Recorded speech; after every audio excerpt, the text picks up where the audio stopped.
Through Pluripolarity to Socialism, a Manifesto International Manifesto Group, September 2021.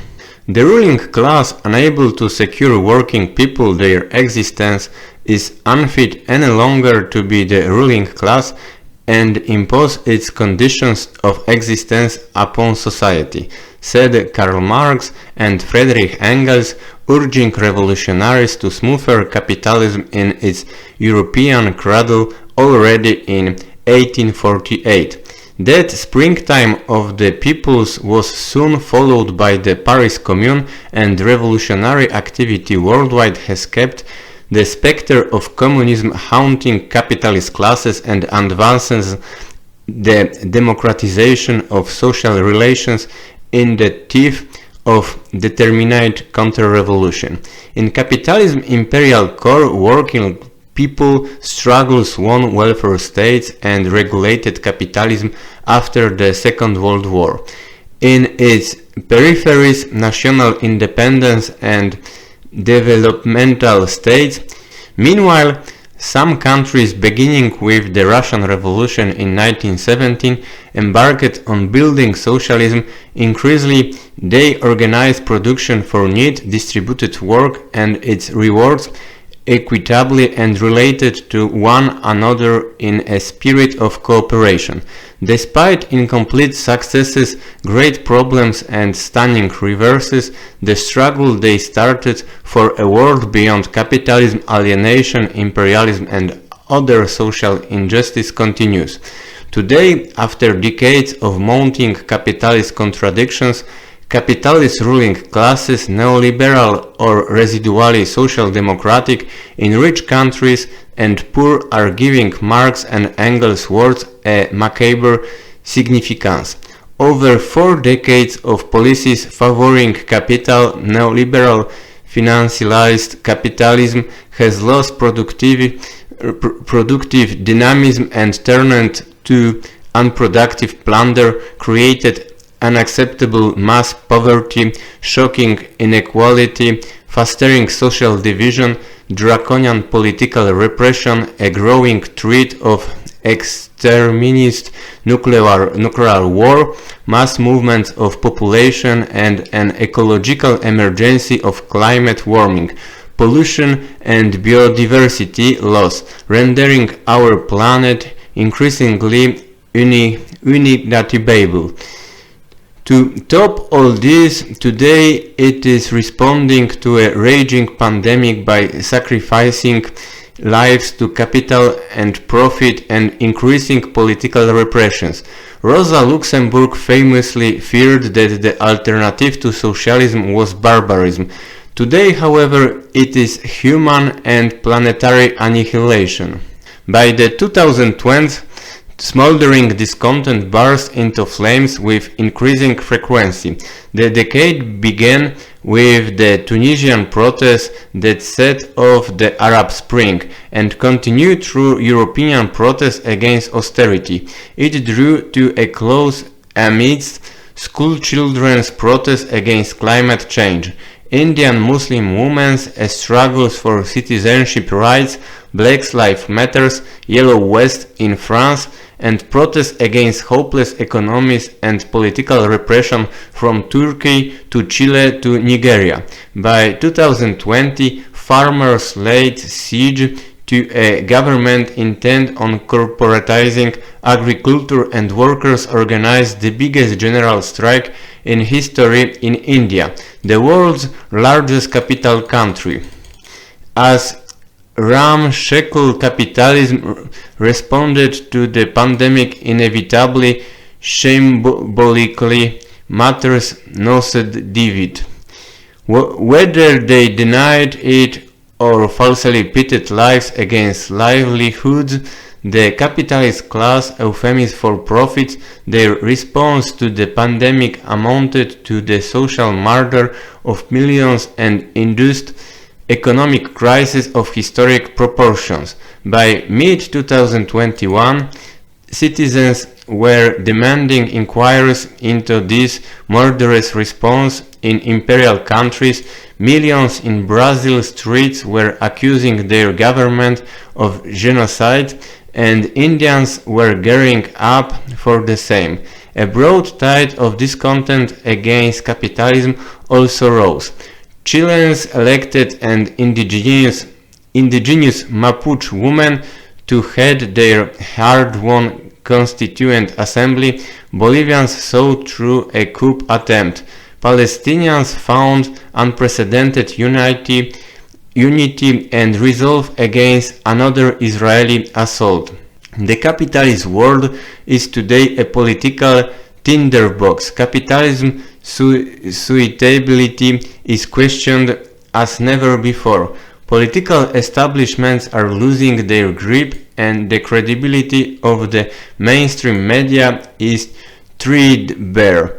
By contrast, socialist countries' response to the pandemic have been exemplary. China, Vietnam, and even blockaded Cuba lost relatively very few lives and even aid other countries fighting the pandemic. China at least also resumes growth at a smart clip. Indeed, in 2021, no country represents working people's advanced economic, technological, ecological and social more than China. Do the achievements of other socialist countries like Cuba also rank high? To its already impressive record, the greatest political and industrial revolution, the thorough eradication of feudalism, the end of extreme poverty, major contributions to resolving the ecological emergency, including in renewable energy, afforestation and nuclear fusion. China now added vindication against the novel coronavirus and international leadership in the fight against it. No wonder the ruling Communist Party of China celebrated a proud centenary in July 2021. The party had made China the indispensable nation in humankind's struggle for socialism, offering aid and inspiration as a worthy example of a country pursuing socialism in accordance with its national conditions. Today, however, the struggle stands at a perilous juncture. Its long breathing crisis brought to a boil by the pandemic manifestly making a poor contrast to China's manifold successes. The leading imperialist nations seeks to lead other imperialist and lackey countries in a new Cold War against China. Like the old one, this Cold War is also a general imperialist offensive against people's autonomous development from Palestine to Peru and from Vietnam to Venezuela.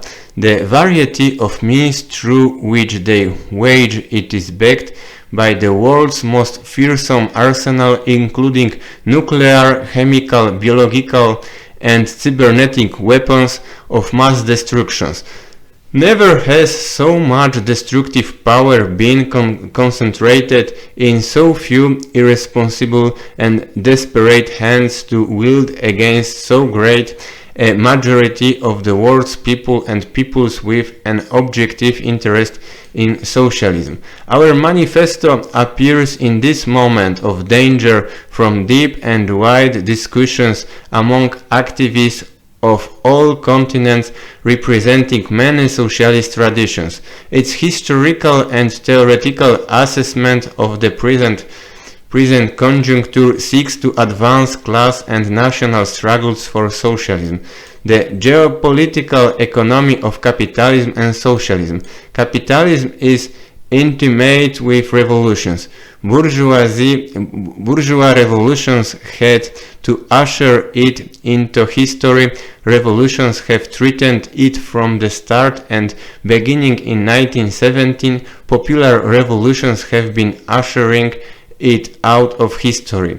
For it's contrary to liberal myths, the most unnatural form of social production humanity could have chanced on, founded as it is on the separation of free labor from the objective conditions of its realization from the soils as our natural workshop and from other means of production. This simple fact is less widely understood than it should be because many socialists do not grasp, as the Bolsheviks and the Third International did, that capitalism and imperialism go together. They exploit working classes, and colonial and semi-colonial nations both resist. Nations as well as classes struggle for socialism on the terrain of capitalism, geopolitical as well as political economy. Moreover, every egalitarian community that encountered capitalism has opposed it, and today indigenous peoples that have survived its onslaught continue resisting it in the name of ancient rights, land, the environment and community. In class struggles between increasingly politically organized capitalists and working classes, the latter forces welfare concessions, regulatory restrictions and taxation on the former to protect labor, the land and society. Internationally, in the dialectic between uneven and combined development, powerful states vainly sought to preserve their imperial dominance through economic, political and military means, often in competition among themselves. Those resisting them attempted to develop productive forces through protection and state direction, asserting economic sovereignty. This resistance, not the extension of the world market or imperialism, spread productive capacity around the world. Success in challenging imperialism through economic development was greatest and most sustained where a successful popular revolution displaced private capital from political power.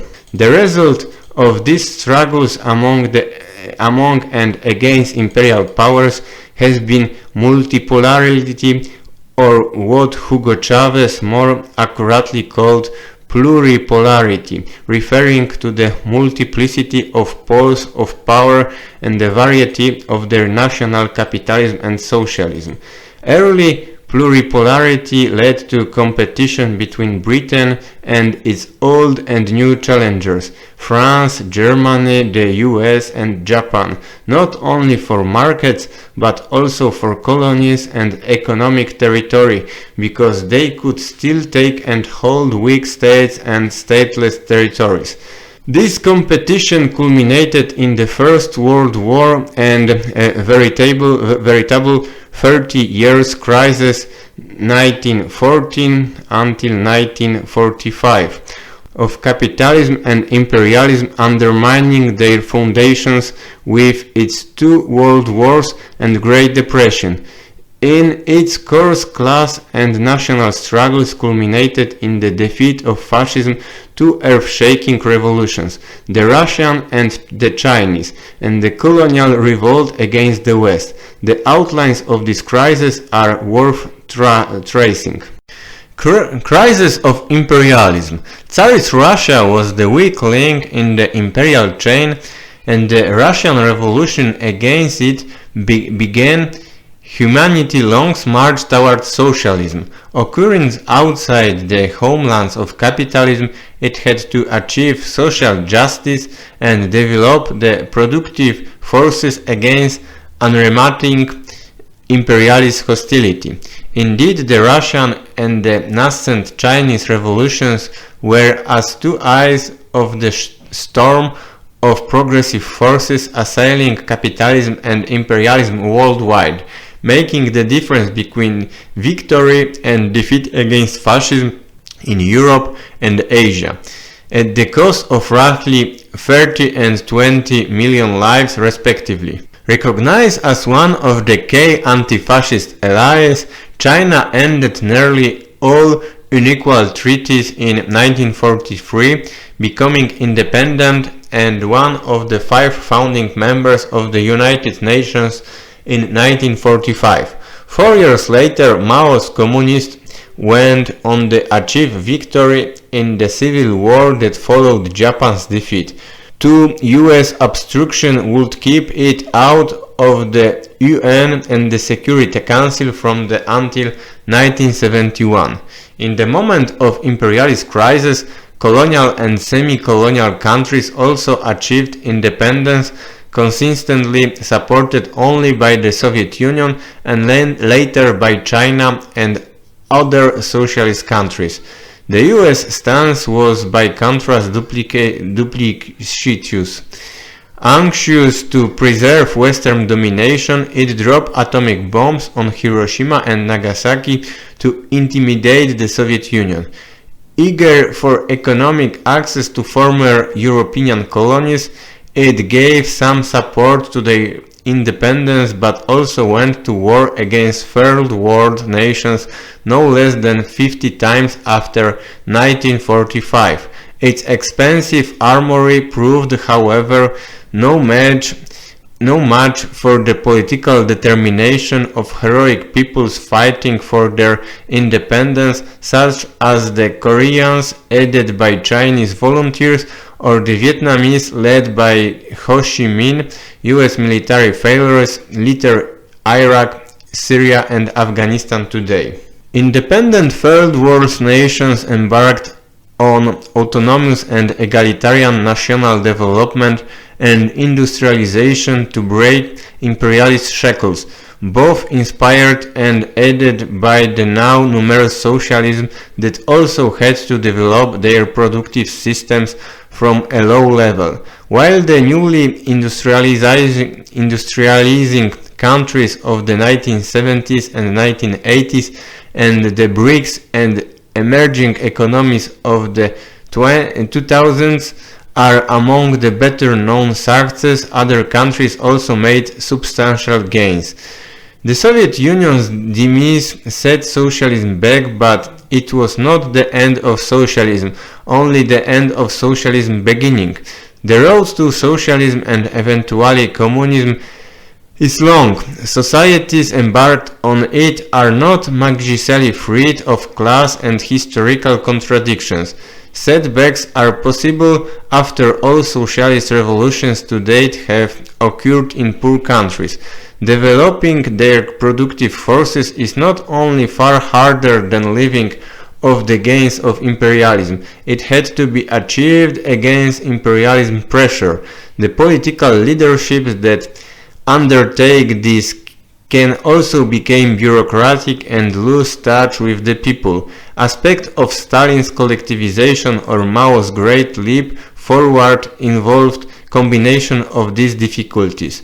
The story of socialism so far brings to mind Engels saying that socialism is not something that remains crystallized for all time, but it is in process of constant change and transformation, and Marx remarks on proletarian revolutions. Proletarian revolutions constantly criticize themselves, constantly interrupt themselves, return to the apparently accomplished in order to begin anew. They deride with cruel thoroughness the half measures, weakness and paltriness of their first attempts, seem to throw down their opponents only so the latter may draw new strength from the earth and rise before them again more gigantic than ever. Recoil constantly from the indefinite colossalness of their own goals until a situation is created which makes all turning back impossible. The indefinite colossalness of our task required that we secure the legacy of the Soviet Union and all attempts to build socialism hitherto with a historically just balance sheet of their achievements, limitations and failures. After all, these attempts ironically also rescued a capitalism in crisis. Crisis of capitalism. Developing Marx's insights, Lenin and other Marxists rightly argued that capitalism had reached its highest stage in the early 20th century. it had fulfilled its historic mission to develop the productive forces by socializing production, albeit brutally and chaotically. Early competitive capitalism socialized labor between firms. Later, monopoly capitalism deepened the technical division of labor within them. Thereafter, rather than any vigorous virtues of competition it ever had, capitalism increasingly manifested the decadent and rentier vices of monopoly, diverting resources from production and suppressing competition. This overripe capitalism plunged the world into the 30 years crisis, and after 1945 capitalist economies could stabilize and even enjoy a 3-decade-long golden age only by borrowing social welfare, public ownership and planning, and in the case of Japan, South Korea and Taiwan, land reform from the policy toolkits of communist-led countries. These measures promoted growth, expanded working class consumption, compensating for lost colonial markets, and sponsored research and development for productivity growth. The US was forced to tolerate and even aid the very static miracle recoveries of rivals because they inoculated Western working classes and Eastern peasants from communism. Its attractions were substantial. Communist-led countries enjoyed robust and enviably sustained growth, reinforced by technological innovation. The Soviet Union produced deterrent nuclear weapons by 1949, launched the Sputnik satellite in 1957, and put Yuri Gagarin into orbit in 1961, forcing the US into the envious vanity of landing men on the moon. No wonder many other third world countries turned to communism, while the most committed of the third world's other efforts at autonomous national development also preferred Soviet or Chinese models to Western development recommendations. Their success was considerable even if short of high expectations. The post-war world had moved decisively leftward, and so did the international order. Too, the US sought to emulate 19th century UK-style world dominance. Pluripolarity had advanced too far. Its Cold War swagger notwithstanding, the US was constrained by rival capitalist powers, pursuing state-led combined development, socialism proliferating and stabilizing, and third world countries asserting their sovereignty. The Bretton Woods institutions of international governments, with the United Nations at their core, emphasized the equality and sovereignty of nations and non-aggression. The US managed to force the dollar on the world, but only by promising dollar gold convertibility, a burden it would prove unable to bear. It managed to organize the North Atlantic Treaty Organization, NATO, only to be deterred by the Warsaw Treaty Organization. Capital controls planning, economic and trade management, and fiscal and monetary policy geared towards full employment and development were normal and pervasive, and confined capital in national cages. Third world countries, with most at stake in these arrangements, built powerful international institutions and movements. The Bandung Conference, the Non-Aligned Movement, the Group of 77 plus China, and the United Nations Conference on Trade and Development, to harness them for development, autonomy, and South-South cooperation. The 5 principles of peaceful coexistence, respect for sovereignty and territorial integrity, non-aggression, non-interference and internal affairs, equality and mutual benefit, and peaceful coexistence, agreed by Chu Enlai and Jawaharlal Nehru in 1954 inflicted setbacks on imperialism and capitalism. While there were some left reversals, preeminently the Sino-Soviet split, most expected the world's leftward inclination to continue into socialism. However, capital remained in command of imperial economies, while it expanded productive capacity with the support of states to increased working class consumption, and socialism and developmental advances vastly expanded demand. Inevitably, production outstripped demand. Productivity growth also peaked despite considerable state support, and as highly organized Western working classes and third world countries demanded higher wages and prices, they squeezed imperialist capital's profits. As investment and growth slowed, imperialist economies entered a crisis, the second slump of the 1970s, fatefully coinciding with US defeat in Vietnam. Neoliberalism, elixir for senile capitalism. Capitalist economies now face a choice: deepen socialistic reform, public ownership and initiative, and invest in the still growing third world to expand demand, or, as the neoliberals bankrolled by capital recommended, lift post-war restrictions on capital and home and campaign to leave them abroad. The former favored working people in the third world, and the latter capital and its comprador lackeys. Capital won. The left was weak politically and intellectually, historically split over reformism, the First World War, successive socialist revolution after 1917, pervasive and insidious Cold War repressions, and welfare states, and improved living conditions. It could not organize the vast majority, workers, women, nationalist movements that had everything to gain from the first option and everything to lose from the second in a meaningful political alternative.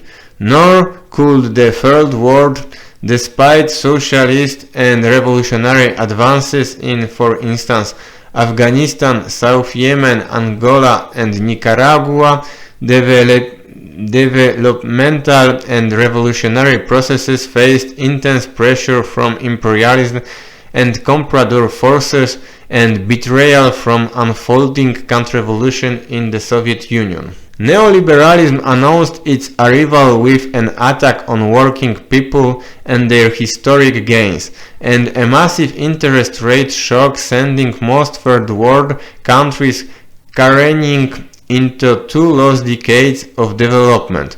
Working people's misery spread to the former Soviet Union and European socialist countries, with capitalist restoration there. Yet, to neoliberalism reigned, it failed. It could not resume dynamic capitalist growth even in imperialist economies. It had to fail. It is intellectually disingenuous. Emerging in capitalism monopoly fights, it sought to defend capital's privileges against empowered working classes, and later against socialism and autonomous national development by singing the praise of economic liberty, property rights and free market competition. By sponsoring its revival over half a century later, neoliberal capital dreamed of nothing less than the pre-1914 authoritarian and imperial capitalism.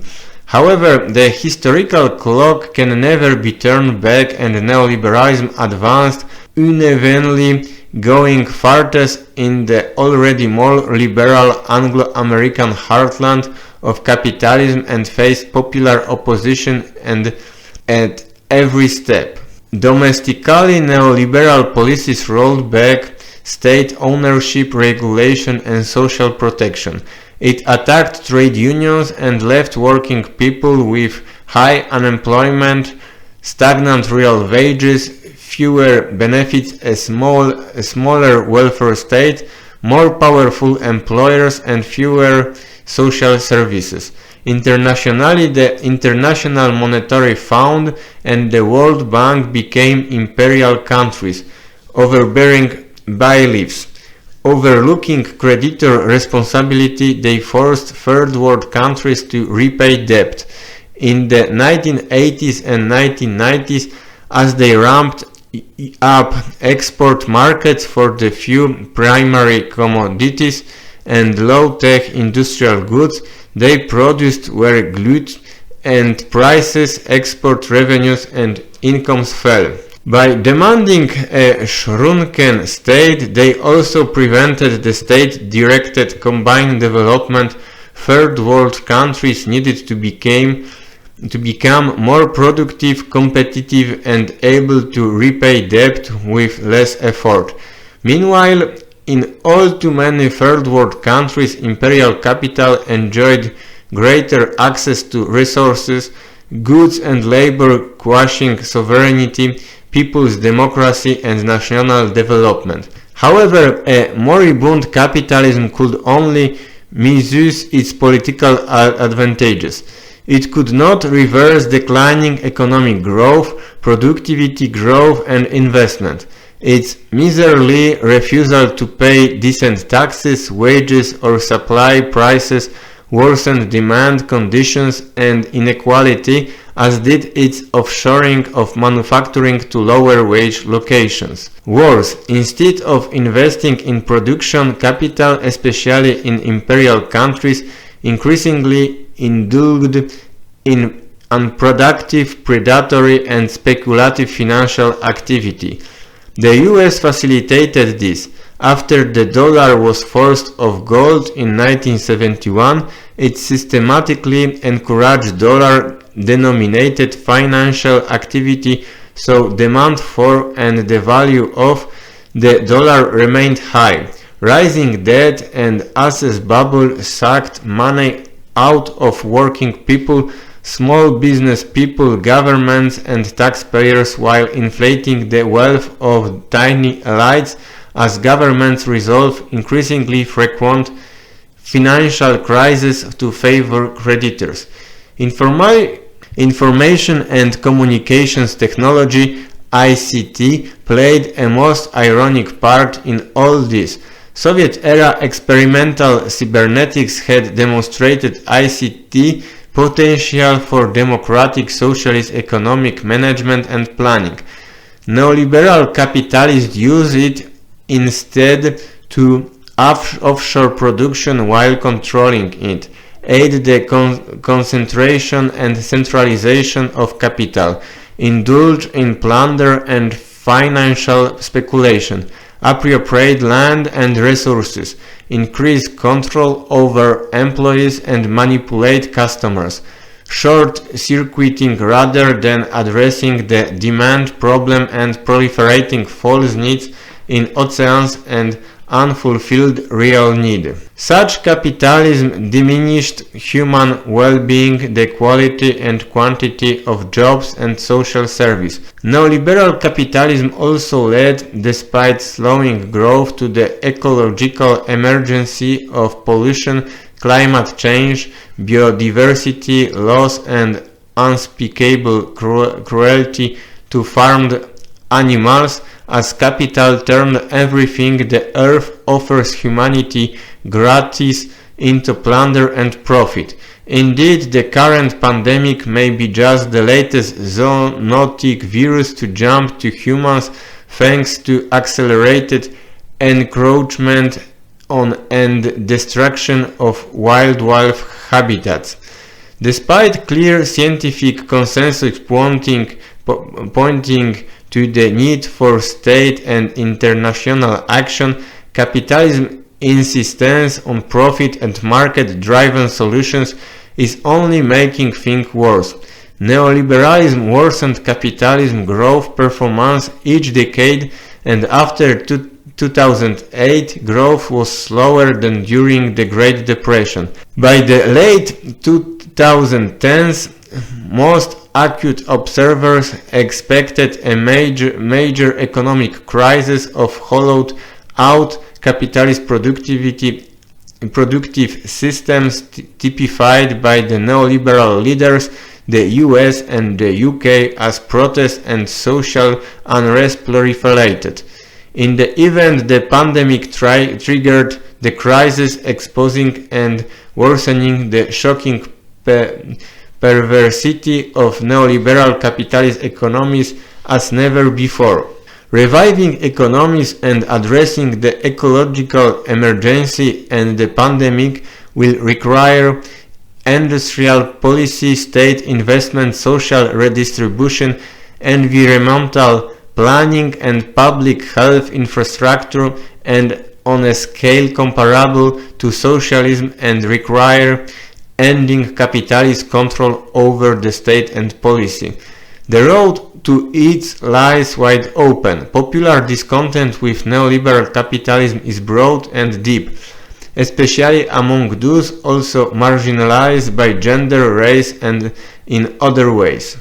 Left abdication and populism. However, working people, historic parties and unions, with some honorable exceptions, have mostly failed to mobilize this discontent. Major trade unions in capitalist countries have historically chosen class collaboration with capitalist multinationals and supranational institutions under the demobilizing influence of the European Trade Union Confederation, ETUC, and the International Trade Union Confederation, ITUC. Under the neoliberal assault, such trade unions generally shrank, leaving a growing precariat the world over unorganized. However, multiple radical grassroots trade unions are proliferating, and the World Federation of Trade Unions, WFTU, heir to anti-fascist and anti-colonial struggles,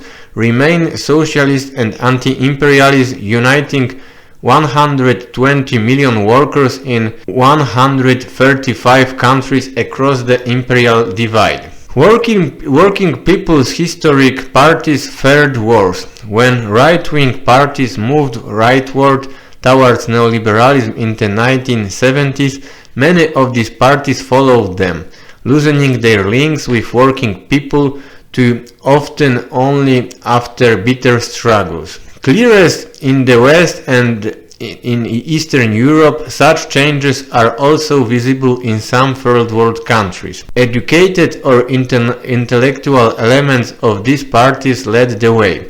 They classically combined large working classes with small intellectual groups. However, in recent decades, the latter, led by politicians like Tony Blair and the Clintons, have grown numerically to dominate the parties that they once served and steered them towards neoliberalism, often under the rubric of globalization. Expanding post-war public and corporate bureaucracies needed credentialed personnel and expanded the professional managerial stratum.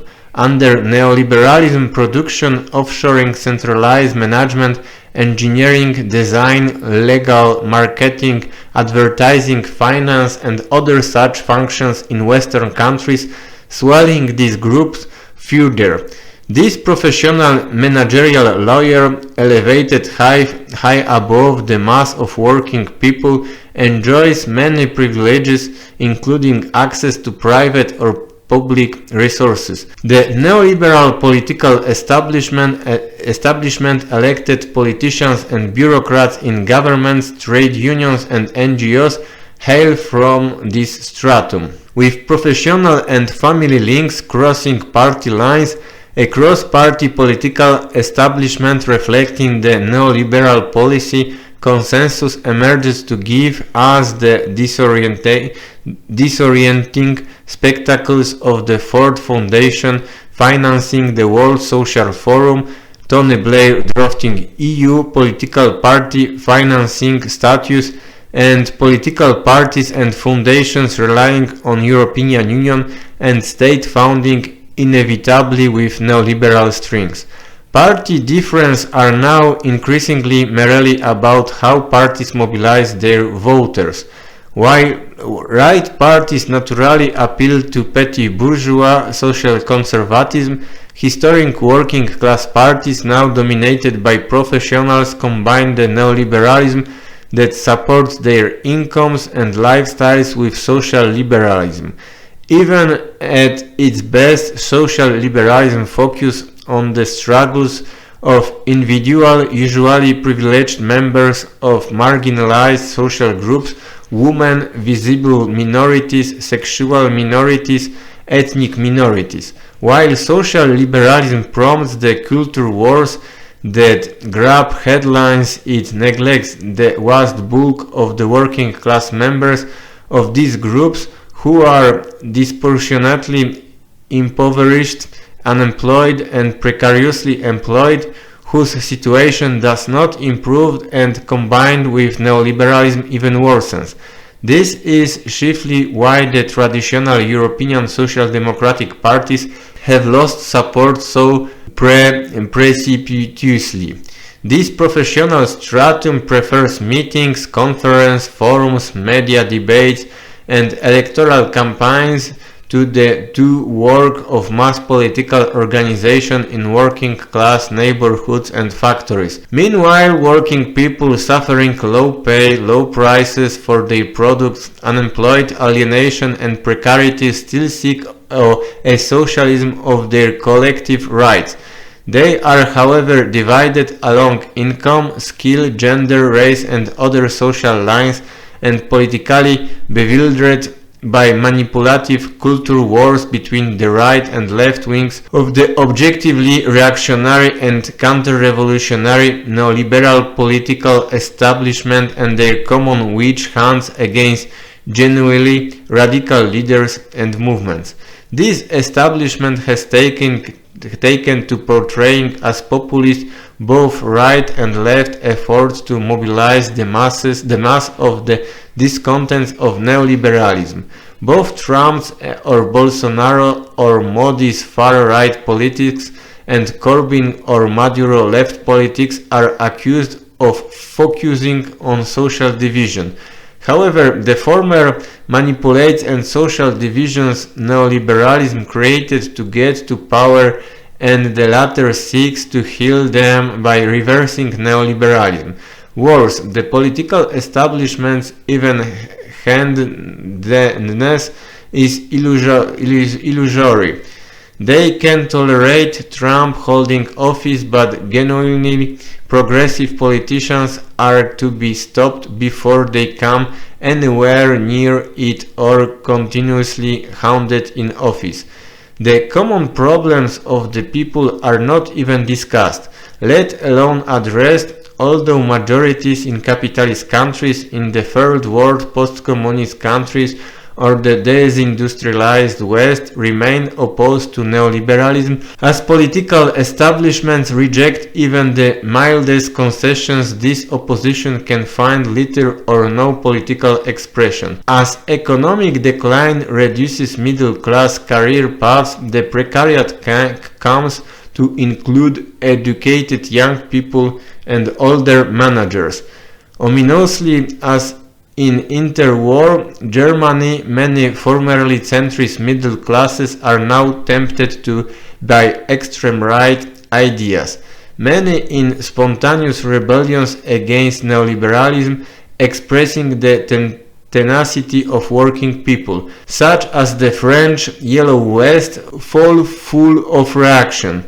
The political and moral crisis of international communism after 1991 and the betrayal of communist leaders who preferred professional ascent through party bureaucracies to serving working people compounds the problem. Fictitious solidarities, ethnicism, racism, communalism demagogically turn them against other victims of the same system to prevent them from identifying those really responsible for their misfortune.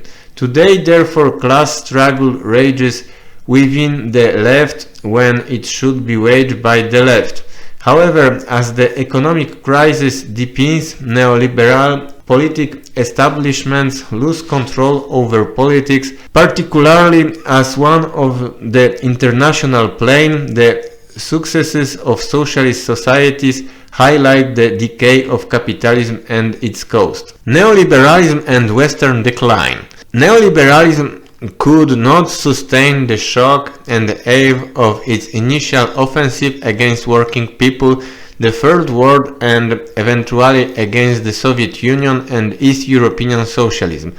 As the wide gap between neoliberal ideas and reality continued widening, neoliberalism was forced to morph in response from its original Thatcher-Reagan form into globalization in the 1990s, US empire in the 2000s, and austerity in the 2010s. When the West danced on the grave of the Soviet Union, the US State Department in-house philosopher Francis Fukuyama announced that history had ended.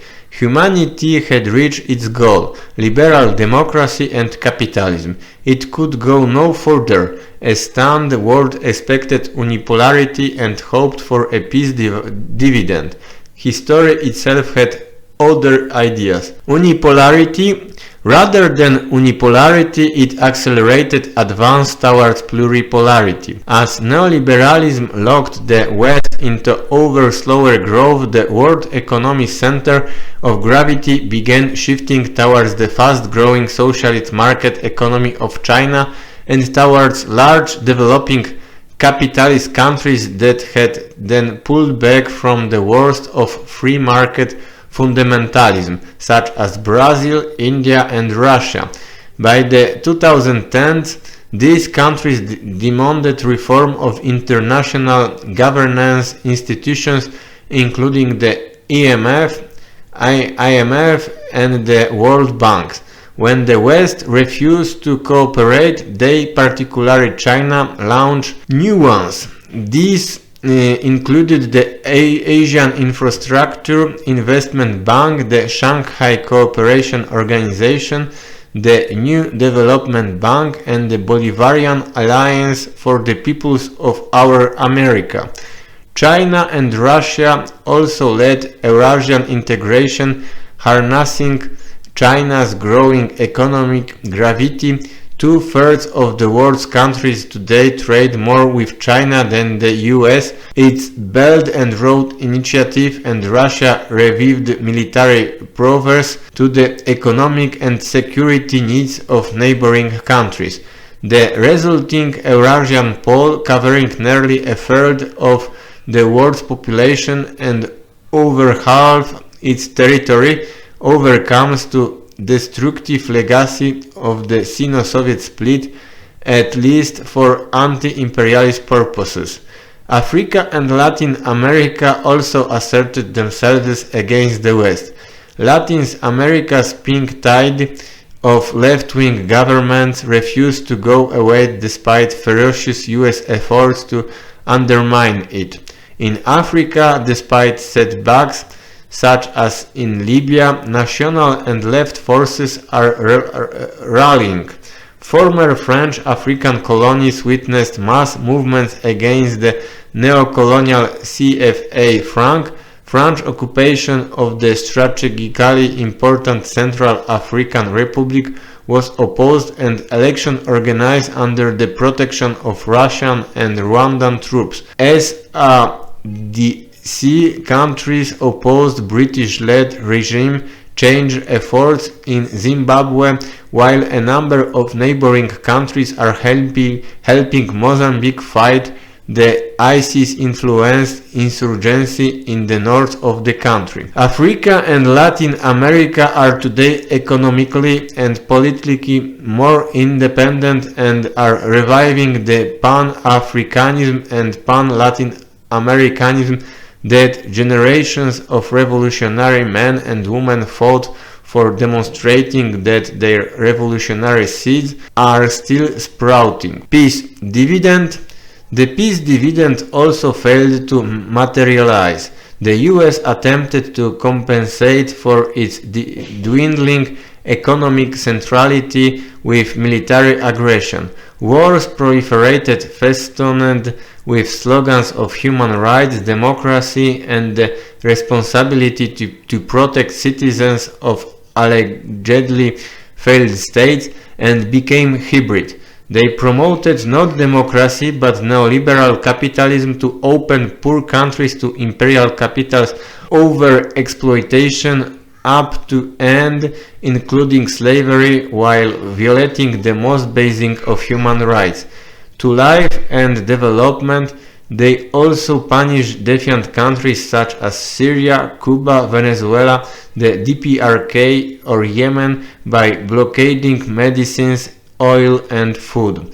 These wars also proved interminable, for the financialized and deindustrialized West, still home to major arms production industries.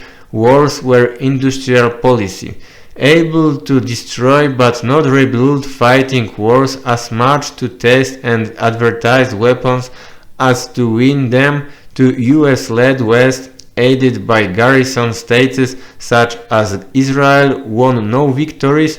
They only left trails of destructions. Rising militarism, repressions, impoverishment, and environmental destruction generated waves of migrants further repressed by border controls. Western countries enforced and farmed out to neighboring states. The Berlin Wall may have fallen, but hundreds more sprouted in its wake, curtailing freedoms of speech, truth-telling, whistleblowing, and protest. Human rights violations became routine not only in the Third World but also in Western cities such as Minneapolis or Paris. How can there be human rights without peace and development, social justice, and social rights? How can states and peoples attain this without sovereignty, acknowledgement of the world's pluripolarity, and respect for rather than stigmatization of countries such as China or Cuba or Nicaragua, which seek to fulfill this most fundamental of human rights? Capitalism commits its crimes against humanity and against the very possibility of the society to the tune of anti-communist propaganda, trying to prevent people from realizing that socialism would better protect their human rights, liberal freedoms of speech, religion, or association, as much as right to a decent, well-occupied, healthy, and culturally rich life. This was the parlous state of the West economy, society, politics, and international influence when the pandemic arrived.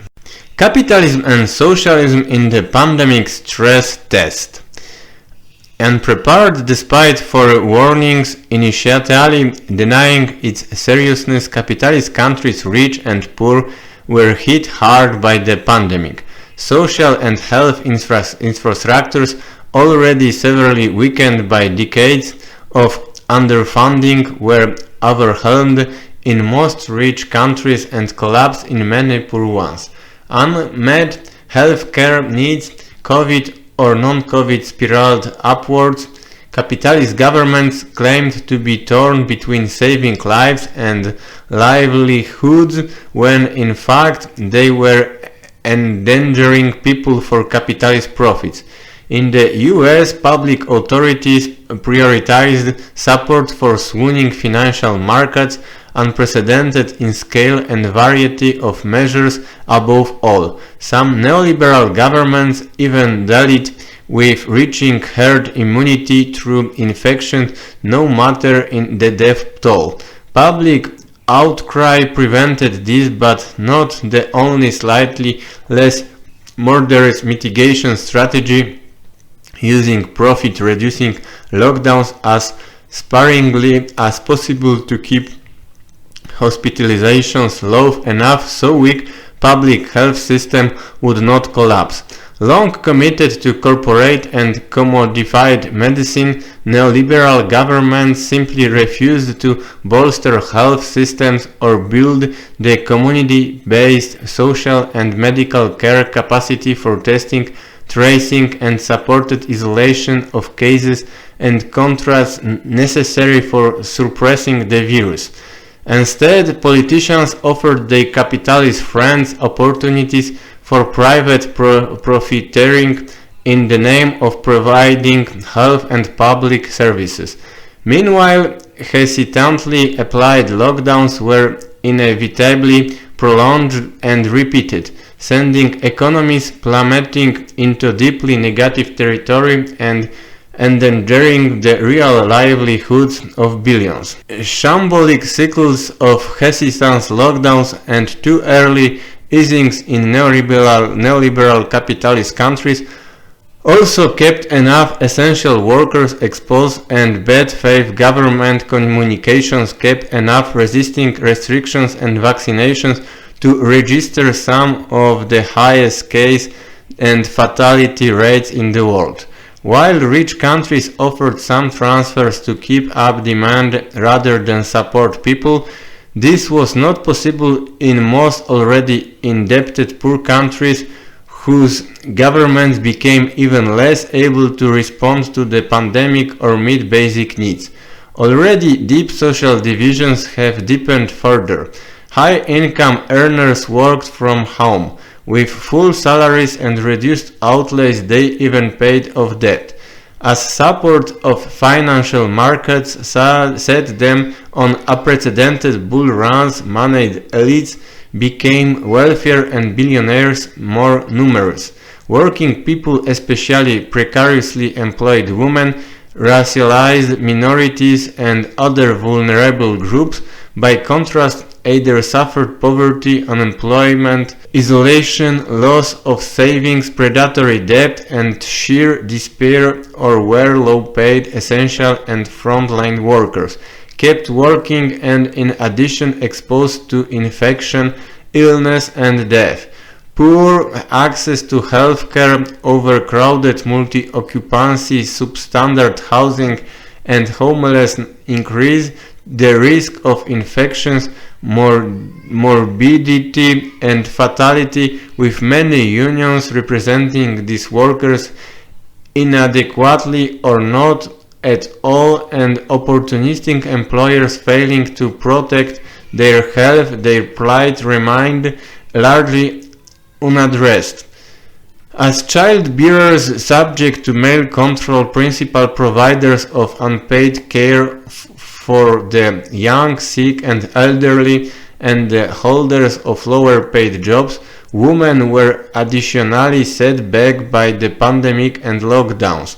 Demands of childcare with school and day care closures led millions of women to give up employment. Female-headed households were particularly hard hit.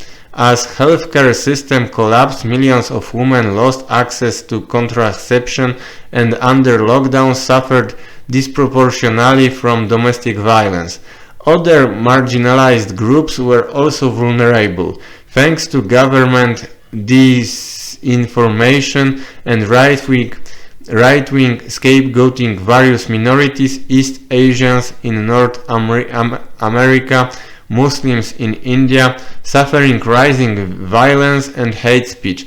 Discrimination in employment, housing, healthcare and social services against sexual and gender minorities intensified, also exposing them to greater health risk. Finally, isolation and lack of social engagement and participation, disrupted education and exams all hit the young particularly. Those without reliable access to computers, the internet and electricity suffered worse, and many may dropped out of school altogether. Dismal job opportunities and the possibility of never being employed further deepened youth hopelessness. The contrast with China's socialist system was stunning. Equipped with the impressive health infrastructure for a developing country, governed by a party able to prioritize saving lives single-mindedly, building fully equipped hospitals in days, or mobilizing healthcare workers from around the country to rush to Wuhan, China suppressed the virus, saved lives, and now boasts an economy once again leading world growth. Other socialist experiences were similar. As of 6 August 2021, alongside China's 3.22 deaths per million, Vietnam, Laos, the most bombed country in the world, Cuba, Venezuela, and Nicaragua limited COVID deaths per million to 27.94, 0.96, 281.11, 128.92 and 29.59 respectively. Compare this with 1080.58.96, 1920.72 and 704.81 and 1661.87 for the US, UK, Canada and France, respectively, to East Asian capitalist economies with their traditions of state interventionism and Confucian social mores. Did better with 120.61 and 41.21 deaths per million in Japan and South Korea respectively. Capitalist countries bent over backwards to not recognize this socialist success. Even the prestigious medical journal The Lancet preferred to demonstrate the superiority of suppression over mitigation with a study confined to OECD countries, excluding the exemplary socialist models of suppression. Unwilling to make the public investment in skills and people to suppress the virus, eager to increase big pharma profits, neoliberal governments bet all on vaccine. However, vaccines, while necessary, are not sufficient against the pandemic. A proper community-based system of testing, tracing and well-supported isolation is essential, particularly when vaccine hesitancy, prompted by erosion of trust, keeps vaccination well short of the levels required for population immunity, even in rich countries, and the third world remained largely unprotected, keeping new variants emerging and spreading. Indeed, neoliberal vaccine apartheid will ensure they do. Rich countries buy up short supplies and keep them short by insisting of honoring big pharma's intellectual property rights and preventing many countries from manufacturing them. When China and Russia augment world vaccine supplies through affordable sales and donations, the West dereads this as vaccine diplomacy and discourages poor countries from accepting them. As new variants emerge, while new vaccines or boosters will bring big pharma bigger profits, they will also keep capitalist societies in a cycle of local or national lockdowns and easing, and all that means for livelihoods of working people, not to mention the deepening uncertainty, inequality, hopelessness and death. Recovery, when it comes, is guaranteed to be weak and key-shaped, further deepening inequalities between a small, ever more obscenely wealthy elite and the rest. Class and national struggles for socialism. The stark contrast between socialism successes and capitalism failures has placed the fate of capitalism in the balance of international power. Advance toward socialism in the near future will involve international struggle as much as domestic class struggle, if not more so. Imperialist capitalists are responding by trying to inaugurate a new stage of neoliberalism, a pseudo-philanthropic one. Its dominant discourse will claim to provide people with key essentials, whether vaccines, green or medical technologies, or education and healthcare service. Of course, with demand further depressed by the economic crisis the pandemic triggered, the state will be the preferred customer. The discourse of the rights of citizens to demand certain products and services will proliferate, so will that of the need for a greater state role and higher state spending. Corporate private production of these essentials for profit will be justified by arguments about private sector innovation, choice and efficiency. Tax revenues will pay for the actually inefficient and authoritarian private production of shoddy and inadequate goods and services. Financial speculation and rentier activity will continue unabated.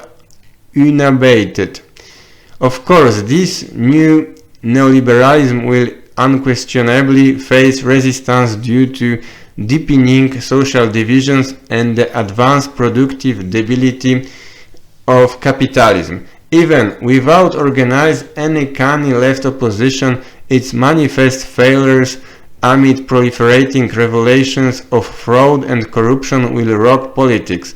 Internationally, efforts to export these practices and discourse beyond capitalism's imperial core will meet limited success as the more responsible governments look to alternative trade and investment links, such as those centered on China.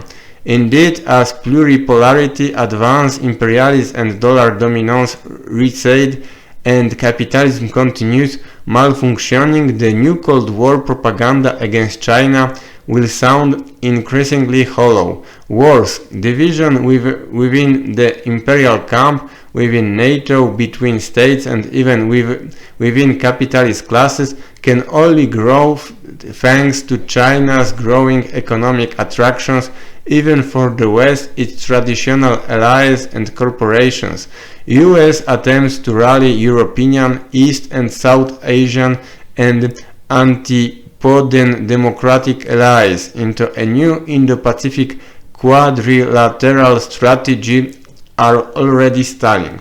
The rules-based international order based on allegedly universal values the US propose is increasingly exposed for what it is, an imperialist denial of the right of the third world to develop, imposed through military aggressions, sanctions, embargoes and wars.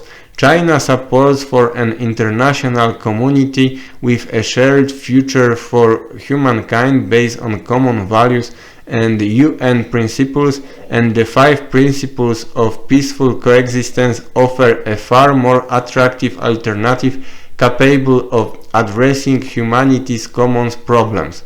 Capitalism is at a domestic and international impasse, and the classes and nations fighting for socialism must advance in solidarity. In this advance, some governments and movements such as Iran or Yemen's Ansarullah, for example, may at first glance appear strange fellow travelers for working people and their socialist nations and movements. However, they are subject to imperialist aggression, wars, blockades, economic and financial sanctions, color revolutions and regime change, and therefore deserve at least anti-imperialist solidarity. People's and people's demands for socialism today. Capitalism long ago ceased to be historically progressive. Humanity faces the task of wresting the world-girding socialization of production from its control right on the verge of a new industrial revolution involving robotics, artificial intelligence, nanotechnology, quantum computing, biotechnology, and the Internet of Things, 3D printing, and the like. Capitalism cannot develop their full potential while China leads the way, increasingly gaining control over their standards, intellectual property, and associated rents from the capitalist world and challenging the cyber supremacy of the US security state. Today a number of peoples are already building socialism, but most are left paying the price of keeping declining and extortionate capital in control. It is high time all working people began building socialism by forming themselves into a class for itself, overthrowing the capitalist class and taking political power. Of course, we will reach communism, a society that produces use values rather than exchange value and distributes the social product by taking from each according to their ability and giving to each according to their need.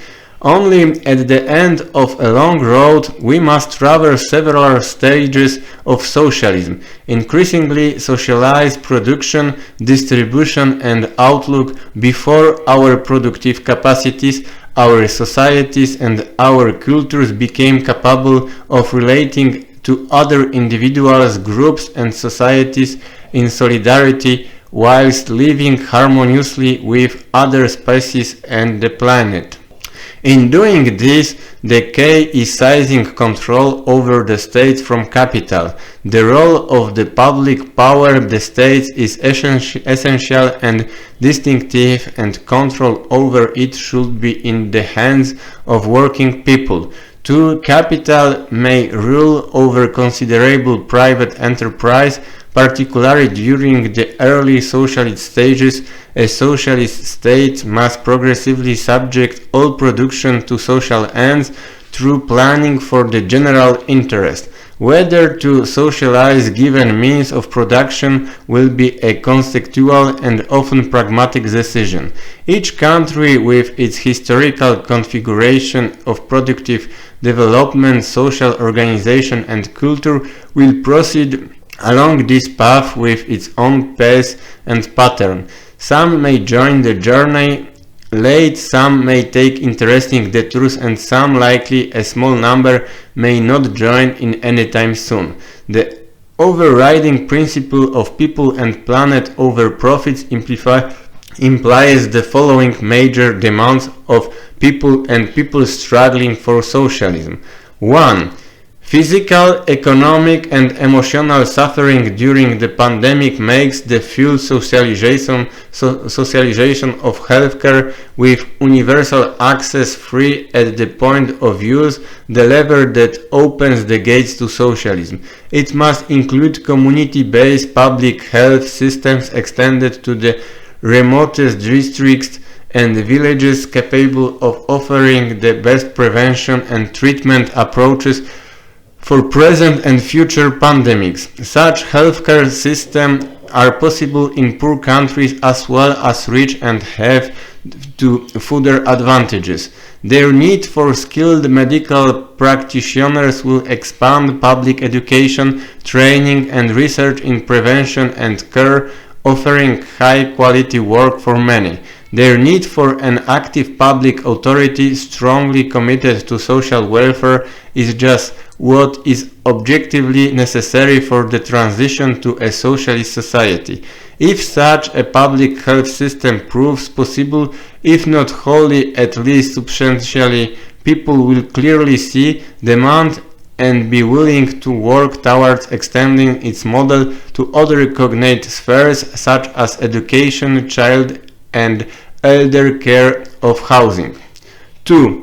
To chart the onward path of socialist advance, we recall what Marx knew well: the two main elements of production, land and labor, are not commodities, and nor is the chief instrument of their social organization money. Capitalism, by treating them as such, entangles itself in contradictions of the private appropriation of the fruits of social labor, environmental devastation and precarity of agricultural and primary commodities producers, and mismanaged money and financial crisis. Decommodifying land, labor and money will constitute a major advance towards socialism. The urgency of resolving the ecological emergency cannot be overwasted. We must take land and water bodies into public ownership for a viable and actionable plan to prevent ecological calamity. Such a plan should be based on wide popular participation and large-scale state investment, and will necessarily include divesting from fossil fuels, investing in and deploying renewable energy, and zero-carbon public transport on an unprecedented scale, restoring biodiversity, afforestation, and reorganizing the food system. It will also promote the rational and equitable provision of housing and allocation of land for various economic purposes.